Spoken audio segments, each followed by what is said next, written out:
Hi viewers. இன்னைக்கு October 2 Ponni serial என்னாச்சுன்னு சொல்லி பார்க்கலாம்க்கு முன்னாடி சேனல் சப்ஸ்கிரைப் பண்ணாதவங்க மறக்காம சப்ஸ்கிரைப் பண்ணுங்க.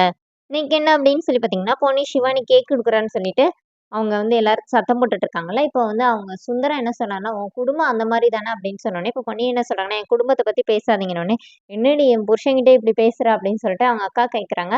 அது என் குடும்பத்தை பத்தி பேசினா நான் அப்படிதான் பேசுவேனோடனே, இப்போ ஜெயா என்ன சொல்றாங்களா, எல்லாரும் கொஞ்சம் நிப்பாட்டுறீங்களா? அவளுக்கு அவன் இங்க இருக்கிறதே நமக்கெல்லாம் பிடிக்கவே இல்ல. இவ தேவையில்லாம இனி குழந்தைக்கு எதுவும் வாங்கி குடுக்க வேண்டாம். அதனால தானே இப்படி பிரச்சனை வருது.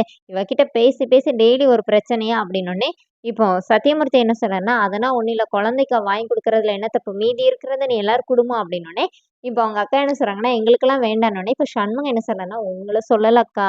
எங்களுக்கு தர சொன்னோம் அப்படின்னோனே, அவங்க அக்காவுக்கு ஒரு மாரி ஆயிருது. பொன்னி சக்திக்கு, சத்தியமூர்த்திக்கு, அப்புறம் சண்முகம் இவங்க 3 பேருக்கு குடுக்குறாங்க. அப்புறமா பொன்னி அவங்க ரூம்ல போய் அவங்க அதுல போய் இருக்காங்க. அப்போ அங்க கடையிலேருந்து அவர் ஃபோன் பண்ணி பொன்னிய கூப்பிடுறாரு. அப்போ பொன்னி போனோனே ஃபேன் குடுக்குறாரு. இந்த மாரி என் என் ஒய்ஃப் சீட்டு போட்டு அந்த ஃபேன் கிடைச்சிச்சும்மா. அது வீட்ல அவ்வளோ ஃபேன் இருக்குது. கடையிலயும் ஃபேன் இருக்குது. இத வச்சு என்ன பண்றது?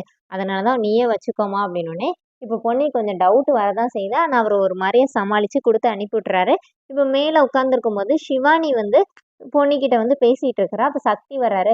"என்ன இங்க மேல நல்லா காத்தடிக்குதேன்னு பார்த்தேன். இங்க பொன்னி ஃபேன் வச்சிருக்கிறாளோ?" அப்படின்னு சொல்லி பேசிட்டு இருக்கிறாரு. அவர் சிவானி மூலமா இன்டைரக்ட்டா பொன்னிக்கிட்ட பேசுறாரு. இப்ப ரூம்ல போய் இவங்க சண்முகம், சத்தியமூர்த்தி, சக்தி 3 பேருமா நடந்ததெல்லாம் பேசி சிரிச்சுட்டு இருக்காங்க.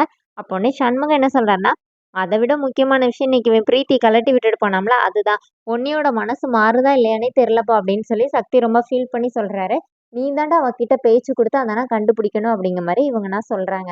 இப்ப சக்தி போய் பொன்னி காலையில செடிக்கு தண்ணி ஊத்திட்டு இருக்கும்போது சொல்றாங்க, "நானா இனிமே ஆஃபீஸ்க்கு தனியா தான் போவேன். பிரீத்தி கூட போகவே மாட்டேன்னு சொல்லிட்டேன்னோனே" இப்போ பொன்னி கேட்குறாங்க, "இப்ப நான் அதுக்கு என்ன பண்ணணும்? இத விட பெரிய பெரிய பிரச்சனைலாம் நான் பார்த்துட்டேன். நீங்க அவ கூட போனா எனக்கு என்ன? போகாட்டி எனக்கு என்ன?" அப்படிங்கிற மாரி பொன்னி சொல்லிடுறாங்க. அதோட என்னோட எபிசோட் ரன் பண்ணிட்டாங்க. நாளைக்கு என்ன அப்படின்னா, அவங்க அவங்க சக்தியோட அக்கா கிட்ட போயிட்டு சுந்தரம் என்ன கேட்குறாருன்னா, "என்ன இங்க தான் சாப்பாடு இருக்குல்ல, இத சாப்பிட வேண்டியதானேன்னோனே." "ஏங்க அது அவங்கக்குள்ள சாப்பாடுன்னோனே." இப்போ அவரு சுந்தரம் சண்முகத்திட்ட கேட்குறாரு, "ஏன் மாப்பிள நீங்க தான் சாப்பிட்டீங்களோன்னே?" நாங்க நல்லா சாப்பிட்டு தானே உட்காந்துருக்கோன்னே." "பாத்தியா அவங்கன்னா நல்லா சாப்பிட்டாங்க. வா நம்ம இதே சாப்பிட்றலாம்." அப்படின்னு சொல்றாரு. பொன்னி அந்த சாப்பாடுக்கு தண்ணி ஊத்தி வச்சுர்றாங்க. அதோடயே அந்த மாரி ப்ரோமோ காட்டுறாங்க. அதோட என்னோட எபிசோட் ரன் பண்ணியிருக்காங்க. Thank you.